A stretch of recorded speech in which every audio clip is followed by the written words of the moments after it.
नमस्कार मित्रांनो, मी सुदीप तुमचं स्वागत करतो। तर आपण आलो आता आष्ट्यामध्ये। तर येत्या 10 तारखेला भव्य बैलगाडी शर्यतीचं आयोजन केले, ज्यासाठी ब गट त्याचप्रमाणे दुसरा चौसा आणि आदत अशी 3 गटामध्ये हे मैदान पार पडणार आहे। तर जनरल ब गटाचं जे मैदान होणार आहे त्यासाठी 51,000चं बक्षीस आहे। तर आपण आले मुलाखत घ्यायला आता। तर ते गैरप्रकार रोखण्यासाठी कमिटीने काय उपाययोजना केल्यात, तसंच कोणते कोणते गट असणार आहेत, बक्षीस कोणती कोणती असणार आहेत, ही संपूर्ण माहिती आता आपण या मुलाखतीच्या माध्यमातून होणार आहे। तर आपल्यासोबत समस्त सगळी पंच कमिटी आहे। तर आपल्यासोबत आता सागरदा पण आहेत, जी कायम नेहमी आष्ट्याच्या मैदानाला पंच कमिटी म्हणून काम बघतात। तर आपण आता त्यांनाच विचारूया। पहिला तुमची दादा ओळख सांगा पूर्ण। माझं नाव सागर कृष्णा सिद्ध। तर आता हे मैदान आपण जी 10 तारखेला आयोजित केले ती कशा निमित्त, कोणत्या यात्रेचं आहे? आमच्या भाऊच्या यात्रेनिमित्त आयोजित केलेलं आहे। मग आता ह्या मैदानाला कोणते कोणते गट मैदान पार पडणार आहेत? ब गट, दुसरा चौसा आणि आदत हे 3 गटात मैदान पार पडणार आहे। हो। मग त्यांची बक्षीस काय असणार आहे अनुक्रमे? बक्षीस 51,000, 31,000, 21,000 आणि ब गट आदत 21,000, दुसरा चौसा 21,000, 15,000, 11,000, 10,000 आणि आदत 10,000, 7,000, 5,000 असं म्हणजे एकूण 3 गटात मैदान पार पडणार आहे। तर आता सागरदा कसं आहे, आता जरा चर्चा होती की आष्ट्याचं मैदान म्हणजे व्यवस्थित होत नाही, कारण काय गेली काय मैदान जरा किरकोळ का होईना पण हे झाल्यात, गैरप्रकार घडल्यात।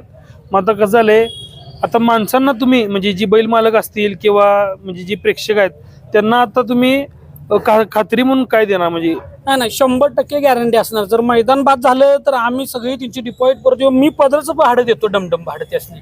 मैदान ही क्लिअरच करणार, कारण प्रत्येक डावाला शेतकऱ्याचीच बैल पडतात, ह्यात पण VIP वगैरे नाही। ठराविक माणसं अशी आहे की ती घाण करतात, पण त्या ठराविक माणसांनी सांगताना सांगणार आहे की डायरेक्ट चोप मार मिळणार। आता पर्याय नाही, कारण बरोबर तुमच्यामुळे आमचं नाव खराब झालंय सगळं झालंय। त्यामुळे आम्हाला मैदान क्लिअर करणं हे गरजेचंच आहे। किंवा इतर काय म्हणजे सोशल मीडियावर चर्चा होत्या त्यामुळं, आणि तुमचं म्हणजे कसं आहे, मैदान कुणाचंही असो नाव मात्र आष्ट्याच खराब होत असते कायम। हो, नाव गावाचंच खराब होणार। मैदान चुकीचं झालं की नाव गावाचं मैदान आहे ते माहित नाही, पण ते गावचं कुठलं मैदान आहे ते मैदान नाही। आता आम्ही गावानं काय आहे, आम्ही वैयक्तिक कुठलाही नेता नाही, काय नाही, आमची देवीची यात्रा बरोबर तेवढीच जाहिरात टाकलेली आहे। आम्ही कुणी बक्षीस द्यायला बी टाकलेलं नाही, काही सुद्धा टाकलेलं नाही। ही सगळी पंच असणार त्या दिवशी, आणि टू गाडीवर कोणी पंच नसणार। 3 गाड्याच असणार पंचांच्या, तेवढ्याच गाड्या मागे पुढे राहतील बैलगाडीच्या अजिबात। आणि दुसऱ्याने बी कुणी गाडी लावायचा प्रयत्न सुद्धा करू नका, कारण परत सांगितलं नाही म्हणून आम्ही डायरेक्ट दगड जर मारणार नाही, गाडी जर फोडणार, ती पर्यायच नाही ठेवणार त्याला। आता बरोबर आम्ही आधीच ताकीद द्यायला लागलोय की तुम्ही येताना त्या हिशोबानंच या। परत आम्हाला माहित नव्हतं माझा बैल वळाय जात नाही, चालत जाऊन उभा राहा, तुम्ही वळवा आधी जाऊन उभा राहा, बाहेरनं रस्ता बाहेरनं जाऊन थांबा तुम्ही वळवायला। मैदानी क्लिअरच घ्यायला लागते, कारण गरीबाचं हाल होतं यात सगळ्यात जास्त। मग आता ब गटाला आता 51,000 तुम्ही जनरल गट काढला नाही बरोबर? मग आता ते ब गटाला कोणती बैल चालणार किंवा काय? ब गटाला जनरलची बैल चालणार नाही, बरोबर? ब गटाचीच बैल चालते। जनरलला 1-2 फाट्या किरकोळ याला पळालेला असला तर ठीक आहे, मी जादा मोठ्या बक्षिसाला नाही चालणार। म्हणजे 51च्या वर तर नाही, 51 ला म्हणजे 31च्या आतला असला तर ठीक आहे बाबा, बरोबर। एखाद्या 2 फाट्या पळाला तर ठीक आहे, चालते तेवढं काही। तर मित्रांनो, सगळ्यात महत्वाचा नियम आता सागरदान सांगितलाय की जनरलला पळालेला कुठलाही बैल ब गटामध्ये इथं चालणार नाही।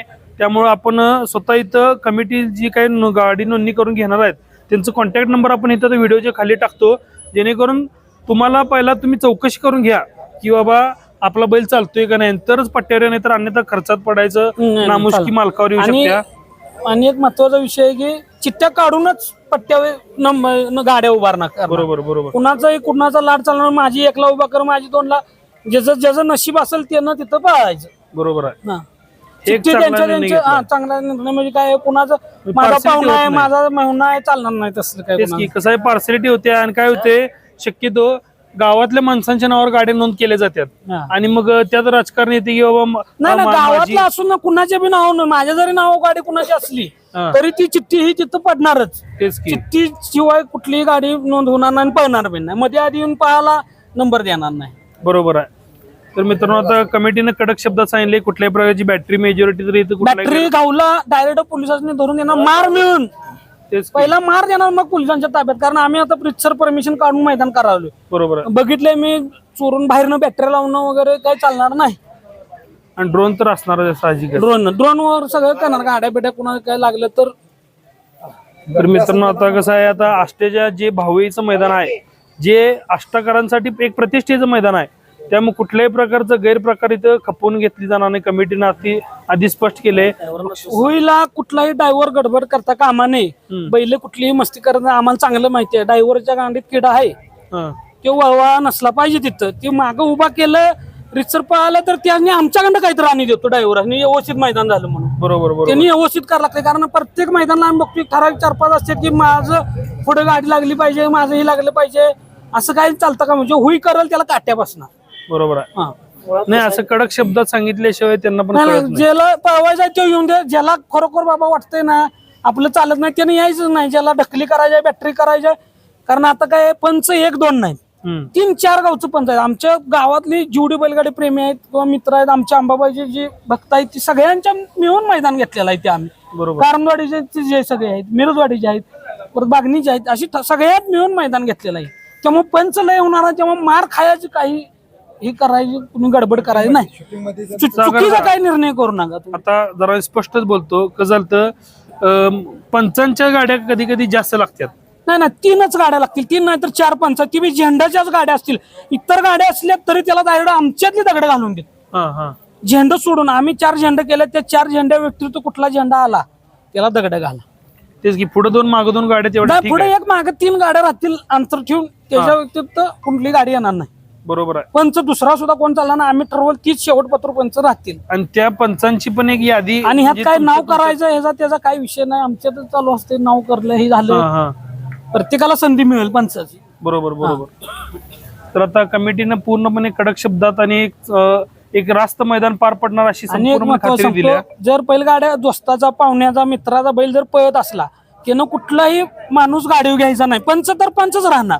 अजिबात ही माझी गाडी या गटात आहे त्या मालकाला सुद्धा ह्या गाडीवर बसून देणार नाही आम्ही. बरोबर. त्यानं जाग्यावर थांबायचं नाही. गाववाला आहे माझा हे आहे बस त्याच्या गाडीवर बसला, असला बसला तो गाडीवर जरी मालक बसला, तिची गाडी त्या गटात पळत असली तर नंबर कॅन्सल होणार.